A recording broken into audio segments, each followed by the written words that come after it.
Yadadri power project కింద ఇళ్లు కోల్పోయినటువంటి వాళ్ళకి ఉద్యోగాల నియామక పత్రాలని అందించేటువంటి ఒక మంచి కార్యక్రమాన్ని ఏర్పాటు చేసుకొని ఈరోజు మనందరం ఇక్కడ సమావేశం అయ్యాం.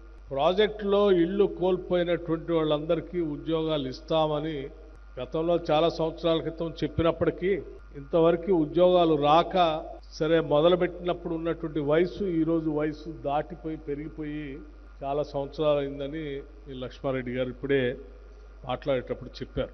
ప్రజాప్రభుత్వం వచ్చిన తర్వాత, కాంగ్రెస్ ప్రభుత్వం వచ్చిన తర్వాత వెంటనే ఈ యాదాద్రి పవర్ ప్రాజెక్టు సంబంధించి పనులు ఆగిపోయి ఉంటే దానికి సంబంధించిన ఎన్విరాన్మెంటల్ క్లియరెన్స్ కోసం సమావేశాలను అక్కడ ఏర్పాటు చేసి ప్రజాభిప్రాయ సేకరణ చేసి వెంటనే పనులు మొదలుపెట్టినటువంటి పనులు కూడా వారానికి ఒకసారి, 15 రోజులకు ఒకసారి, నెలకు ఒకసారి రివ్యూ చేసుకుంటూ యూనిట్ 2 నుంచి ప్రొడక్షన్లో తీసుకొని వచ్చి ఈరోజు రాష్ట్ర ప్రజలకి యాదాద్రి పవర్ ప్రాజెక్టు అంకితం చేసినటువంటి కార్యక్రమం గౌరవ ముఖ్యమంత్రి రేవంత్ రెడ్డి గారి నాయకత్వంలో మీ అందరి సమక్షంలో అక్కడికి వచ్చి చేయటం కూడా జరిగింది.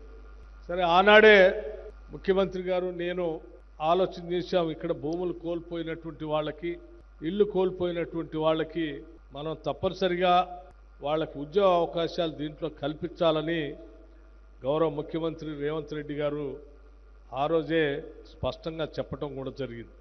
ఆ రోజు నుంచి ఈనాటి వరకు మీకు సంబంధించిన పూర్తి సమగ్రమైనటువంటి సమాచారం తెప్పించి ఆ సమాచారం ద్వారా మీకు ఎలిజిబిలిటీ ఉన్నటువంటి 112 మందికి ఈరోజు అర్హత ఉన్నటువంటి వాళ్ళందరికీ కూడా నియామక పత్రాలు అందిస్తూ ఉన్నాం.